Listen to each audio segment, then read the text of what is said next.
Hey, what's up, you guys? It's MB Maniac here, and today I'm going to be counting down my predictions for the 2016-17 NBA standings, starting with the Western Conference.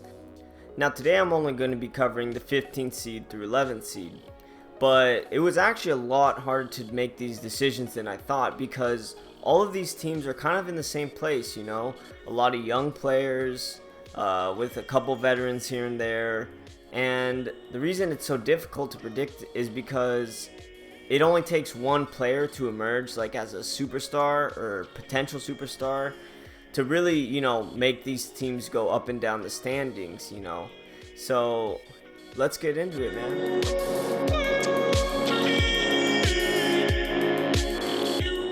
So starting at number 15, we've got the Denver Nuggets. Now, I didn't pick the Nuggets as a 15th seed so much because I think they're like a really bad team. It's just that, like I said, I think these bottom 5 seeds are going to be so close in the standings, And the thing about them is they have a lot of good big men, which would have been a really good thing, 10 years ago. But with the way the new NBA is, I just don't know if, they can compete with some of these faster, quicker teams. As we take a look at the roster, they got a lot of solid players. Kenneth Faried, Danilo Gallinari, Nikola Jokic, he's young. Will Barton, he's a 6th Man of the Year candidate. Moutier, we still don't know what he's going to be. But the main problem I see with this team is they're not really perimeter-oriented in a perimeter-oriented league. And the other problem is, veterans like Wilson Chandler and Danilo Gallinari, while they're really solid players, they haven't really been able to stay healthy. And you hear a lot of rumors about Kenneth Faried getting shipped out. So it just seems like there's a lot of uncertainty with the Nuggets, which is why I have him as a 15th seed.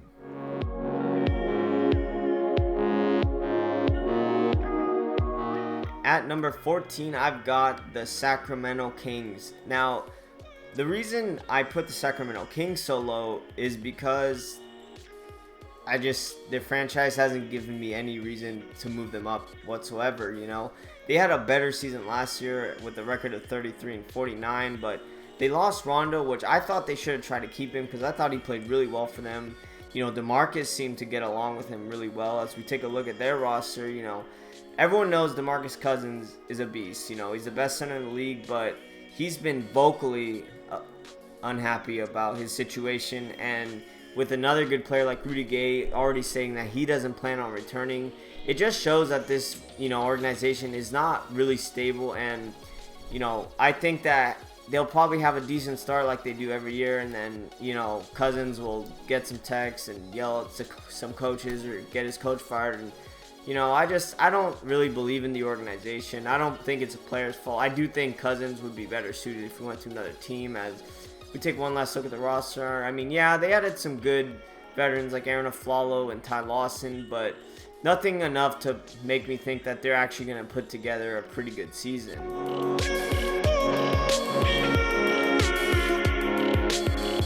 At number 13, I've got the Phoenix Suns. Now, this team is very interesting because while I have them as a 13th seed, I could easily see this team having a really good year and moving up as maybe as high as the 10th or even 9th seed.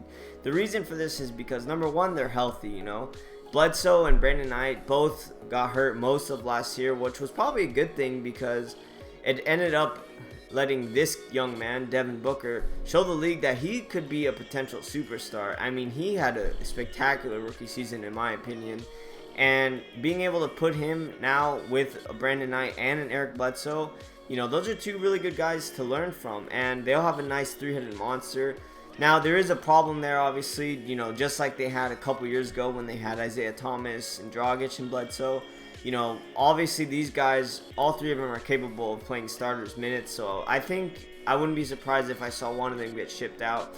As we take a look at the rest of the roster, Jared Dudley, he's okay, PJ Tucker, Alex Len, we still don't know what he's going to be in the NBA. Chandler, he's pretty old. Barbosa, another old player. So they put in some good veterans with this young core, and it'll be interesting to see how they perform. But as of right now, I don't see them being close to the playoffs just because I don't think they have enough talent overall on the roster,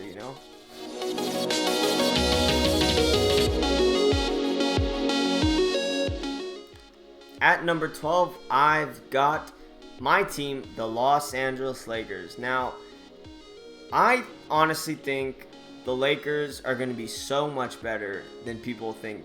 Okay, and what people have to understand is, while I am probably one of the biggest Kobe fans you'll ever find, I'll be the first to admit that he was the main reason we were so bad last year. You know, he shot around 30% from the field, and he took a lot of shots. And what most people don't understand is that what really hurt us from Kobe is he was bad at defense, man. And if you've ever been on a team and you're on a team with a guy that just shoots the ball and doesn't play D, there's really no motivation for you to play defense either. And I've gone to the first couple preseason games and watched these guys in person, and it's a different vibe, man. They play a lot harder on defense.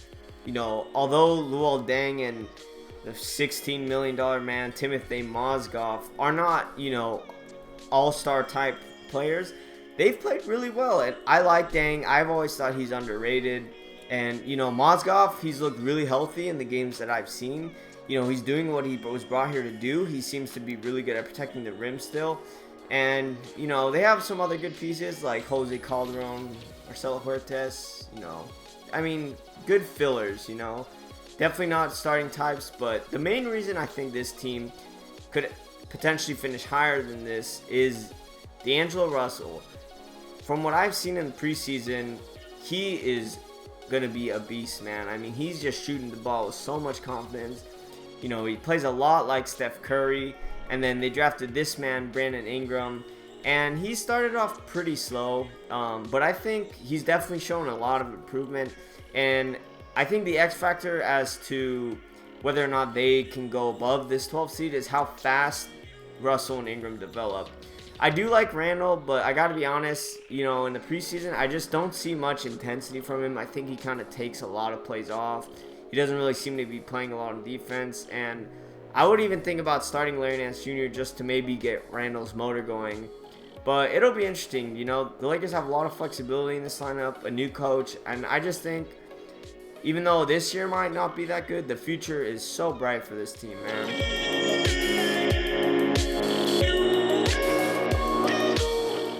And to conclude this first part of this breakdown, I bring you to the 11th seeded Dallas Mavericks. Now, I was actually going to put this team below the Lakers, but the only reason I didn't is because of one man and one man only, and that is head coach Rick Carlisle. It seems like every year we're talking about how this team is getting old, they don't have enough pieces, you know, oh, they'll probably be decent but not get into the playoffs. And they seem to just sneak in every year. So you got to give them the respect that they deserve. But at the same time, while Dirk is an all-time great, you know, he has A+, AA. I mean, always been a really good 2K player for sure.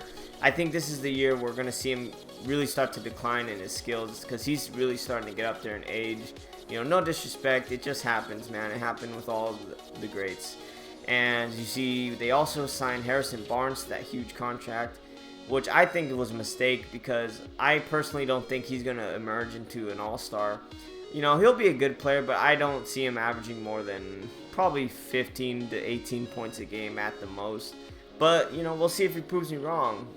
Wes Matthews, he's a good starter. You know, he had a decent year, but he was coming off that Achilles tear, which is always, you know, a really hard injury to come back from.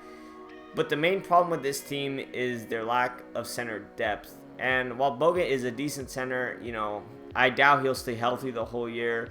And the only other center they have is this guy, I don't even know his first name, Majiri. He's nothing special, you know. And if Bogut does go down and he has to start for them, I think that's when, you know, they can really start to lose some games and fall behind in the standings. And as you see, they have Devin Harris, Justin Anderson, Quincy Acee, Seth Curry. So not a whole lot of depth either. The only thing that could maybe boost this team up and get them to the 10th, 9th, and maybe even the 8th seed is if Dirk can actually stay really healthy and not miss too many games, and if Seth Curry maybe slides over to that starting point guard role because he's been playing really well in preseason. But other than that, you know, I just don't see it happening for this team. So that's it for part 1. I'll be releasing part 2 hopefully tomorrow. If you guys have any comments, questions, or disagreements, let me know in the comments below. I like to hear everyone's opinions. And if you like what you see on my channel, hit the subscribe button. And thanks for watching, guys. I'll see you next time.